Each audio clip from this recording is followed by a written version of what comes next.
Okay, everyone, take a really deep breath.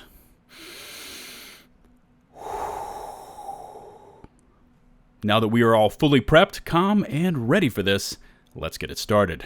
Headline: Outriders is back. Actually, let me amend that headline. Outriders is done. There, that's better. 7 months after launch, 8.5 months if you include the demo, and with the impending launch of the New Horizon update, it finally feels like Outriders is, well, Outriders. I've been with this ambitious game since launch. I've played, I've been disconnected a lot. I've seen part of my inventory wiped and then reinstated, and through it all, despite the glaring technical weaknesses, I've stood by my statement that Outriders is an ambitious and innovative IP, just one that needed to be placed back in the oven for some extra baking. With New Horizon, aptly named, right? But it really feels like Outriders is done and ready to turn the corner towards becoming a more mature looter shooter.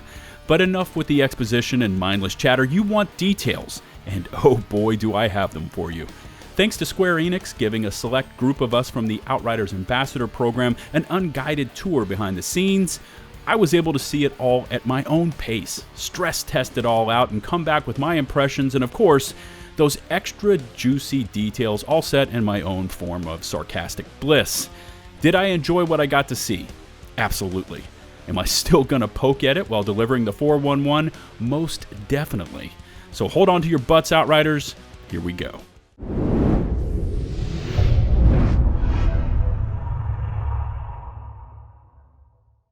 I could probably spend the next 45 minutes to an hour just rambling on about everything I got to experience, but instead, let's break this down into one of those popular top 15 videos because, you know, everyone is a sucker for top 5, top 10, top 100 video formats, but that's clearly not why I've gone with this style. How dare you think that? Anyway, let's get this started with number 15. Outriders has always pushed the limit for how many decibels the human ear can handle with their... Can you please turn that down? There. That's better. PCF has finally given us the option to skip the intro screens and just get right into the game. Not that I don't like this opening cinematic, it's just that I like my hearing even more. I can hear the doubters right now. Outriders was a good game, bruh, but it had so many issues and disconnects. The only way I'm ever gonna touch New Horizon is if they just give it to me for free. Request granted. That's right, your wallets can take the day off because everything included in New Horizon is absolutely free. So what do you think about that, bruh? Enoch is seemingly built upon bullets and violence, so anyone stepping foot on this deadly planet better be packing. Enter new weaponry included with New Horizon, because we apparently didn't have enough metallic items that make things go boom. I didn't personally get a chance to try out the new floor models, but expect to see new weapon variants once the update goes live. Bring on the gun porn, baby. Just added to Outriders as part of New Horizon is full cross-play support. Wait a sec. Wasn't this supposed to be a feature when the game launched back in April? Aha! I knew I wasn't crazy. It's listed in the game's description at launch. So, what's going on here? Wait a second. Does that say Stadia? Is that still a thing? Are they finally being released from isolation and allowed to feel the sun on their faces? Indeed they are. Welcome back to the cool kids table, Stadia owners. I mean, I could have added on some tag like all 12 of you, but I'm going to take the high road here and just be a professional YouTube content creator.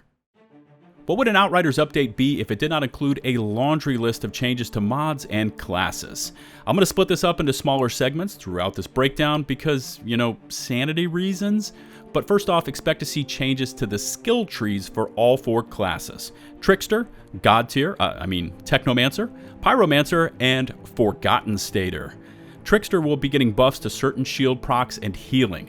Techno gets a buff to sidearms. I mean, who shoots a sidearm on a long-range class? Anyways, Pyromancer gets weapon recoil reductions and sidearm damage bonuses as well, and the devs get a bit of a healing buff and increased recoil reduction. Wait a sec. Pyro gets weapon recoil reductions? When did it become a thing for Pyros to start shooting weapons at targets? And why am I always the last to get the memo? Back in the Ice Ages, before I decided to accelerate my path to carpal tunnel syndrome, aka using a mouse and keyboard, I used to main a PlayStation controller. These days, handing me a controller is akin to handing Superman kryptonite. I mean, I can hold it, but it makes me feel kind of weird, nauseous, and it just zaps away all my aiming superpowers. That being said, those of you who still main the sticks will be happy to know you've got more customization options incoming. What they are exactly? I have no idea, but doesn't this graphic of a controller look professional? Round 2 of the bug fixes are up, and this time we are looking at specific mods. So I came up with this game where we take the first word in each mod, and then we pair it with a randomly drawn second word in each mod, and we just create a whole new set of mods. So while I'm running through this list of random pairings, take a look at the on-screen graphics as to what is going on with the mod bug fixes. First up, Moaning Boost. Interesting combo. Even Link. That's weak. Armor Mutation. Sounds like the past damage mitigation issues. Emergency Winds. Sounds like when you have to run to the... Anyway, moving on. Anomaly Stance. No idea how this would work. Bullet Transfer. Isn't that the same thing as firing your weapon? Damage Odds. A new stat to detect the server desync. Okay, moving on. Pain Absorption. Kind of like listening to me with this Outriders mod name game. One of the many similarities between humans and fish is that we are both attracted to shiny objects, and what could be shinier than a new piece of legendary armor? Now once the update goes live, all Outriders, whether you're a grizzled vet or fresh meat, will be receiving this new armor piece for logging in and trying out New Horizon. I'm still working out any other similarities between fish and humans. I did find this article that says that 450 million years ago, humans and sharks shared a common ancestor. I'm just not sure how that all went down, and to be honest, it does sound a bit overly dangerous and would require circus performer levels of flexibility. Let's shift gears for a moment from that creepy human-shark ancestor hookup dang and talk about one of the most requested items in Outriders, that being Tiago. Wait, that came out all wrong, but Tiago, more specifically his shop and offerings, has been a sore spot with the player base since the minute we first interacted with him and his clothes kept blowing up all over the place every 5 seconds. I mean, seriously, PCF, can you figure that bug out? Anyways, as part of New Horizon, Tiago is now Tiago version 2.0 and has suddenly become a useful vendor for in-game completionists. Not only can you spend drop pod resources to buy a mystery box, which could contain any legendary weapon or gear piece, but you can also spend those resources to re-roll his legendary offerings. That's right. Don't see anything you need? Spend some resources and he will unveil a whole new set of wares. You know what they say, variety is the spice of life. Or, in this case, an Outrider who has spent hundreds of hours hunting for a specific piece of loot, only to have their hearts ripped out like Indiana Jones in the Temple of Doom. Yeah, I just went there. Raise your hand if you like timers. Anybody? Wait, nobody? Timers into strictly time attack mode for expeditions has made them, well, you know, stale as shit. Players were forced into a specific DPS build if they wanted the best gear. And let's be honest here, who doesn't want the best gear? Everything expedition loot related was based on finishing the hardest challenge tiers within the timer limits. So with New Horizon, you now have the option to disable that damnable timer and just do what you want when you want. You want to take photos, start a campfire, or just need to take a quick bio break right in the middle of the expedition? Well, now you've got control. Rewards are still based on the challenge tier and if you complete the expedition.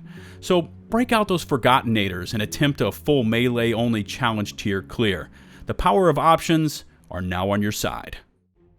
It's bad enough taking on a boss that can't seem to take a hint and just stay dead, but did they have to use him twice in the story missions and then again as the boss in Eye of the Storm? Throw in the lousy loot rewards for completion and you can probably see why players have stayed away from the ultimate test of their patience. Plus, am I the only one that thinks Yagic's chants are actually spells to reward us with crappy loot? I don't know. Let me know in the comment section.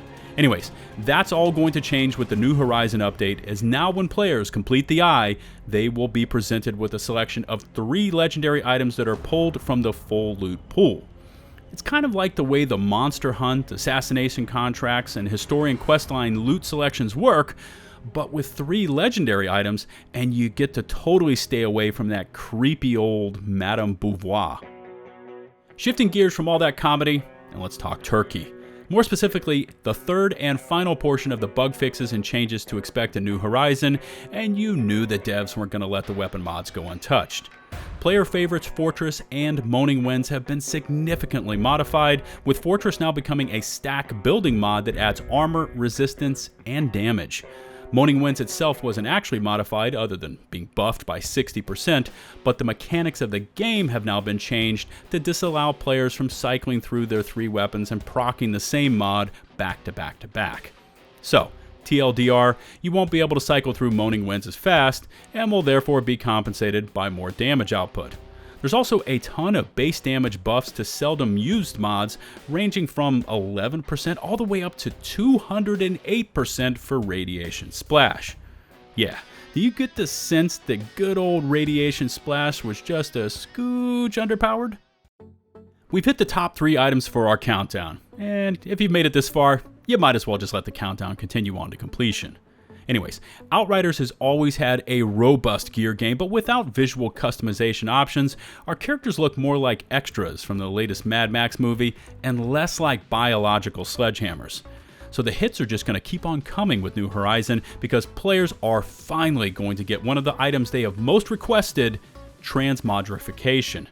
Anytime you loot a new piece of gear or weaponry, the visuals will be stored in your transmog library, which by the way spans across all your accounts.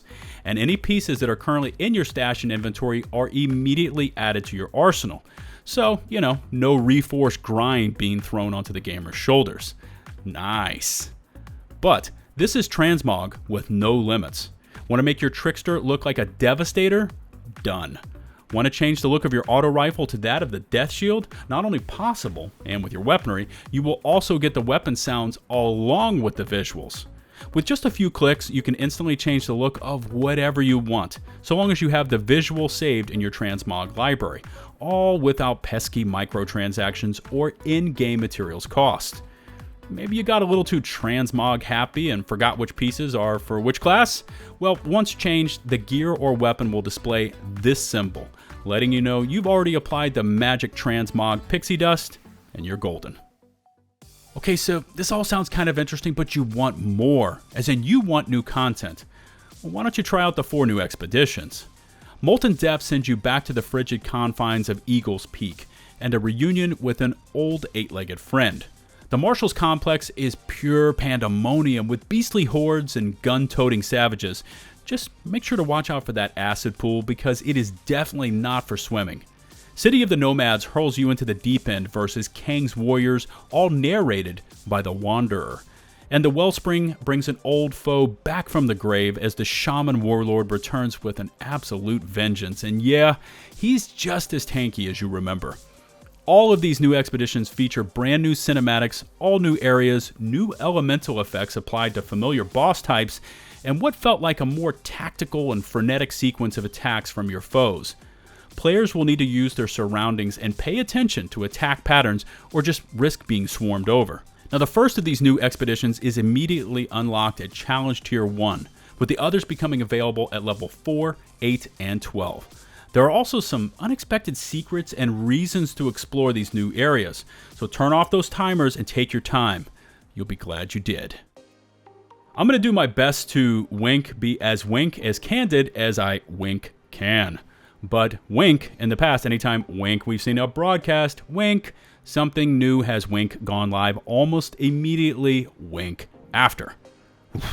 Can we just dispense with all this winking because it is really exhausting to wink and speak at the same time, and it just doesn't have the same effect without actually seeing me wink and being forced to verbalize it. So like I said, pay attention, Outriders, because if this follows the trends, expect New Horizon to come in hot and heavy in very short order after the New Horizon broadcast. All you need to do is make sure you've got Outriders installed on your chosen platform, and the internet's going to do the rest. And remember to put that wallet away, because everything in New Horizon is absolutely free. Overall, there's a lot going on in here, but not all of it is evident at first glance. Sure, you can focus in on the big 3, Tiago, Transmog, and of course the 4 new expeditions, but there are many other subtle changes that fans of the franchise will enjoy. Okay, joking and sarcasm aside, it is important to understand that New Horizon is not really considered a DLC, but more of a completion of the original Outriders vision. There are no plans to convert Outriders over to the gas model, so what you have now is what you will have for the foreseeable future. Now, I'm not going to speculate as to the future of the franchise, will there be an Outriders 2 and so on, but those new expeditions felt like a sandbox of sorts. Almost as if they were experimenting with new designs, new elemental attacks, and just overall mission design. Could these be a small preamble to what is to come? Well, I'm not going to wade into that topic right now, but from what I saw during the playtest, the game felt better and just more complete. Could this mean we have an Outriders 2 in the pipeline? Damn, I hope so. Thank you for watching my Outriders Top 15 New Horizon Countdown, and I look forward to reading your feedback in the comment section below. If you liked what you saw, please take a moment to smash that sub button, and if you really liked what you saw, maybe you would also consider enabling the bell icon to receive all future uploads from my channel. If you would be so kind as to rate and or share this video, it really helps out with getting it promoted within the YouTube algorithms. Don't forget to find and follow me on Twitch for weekly Outrider streams, join my community Discord server for free help, voice channels, LFG areas, and in general, everything Outriders related, especially since New Horizon has a lot of new features. And of course, you can always find me over on Twitter posting my thoughts on most things gaming related. Links to all of these platforms in the video description and pinned comment below. Until the next one, this is LtBuzzLitebeer, signing off.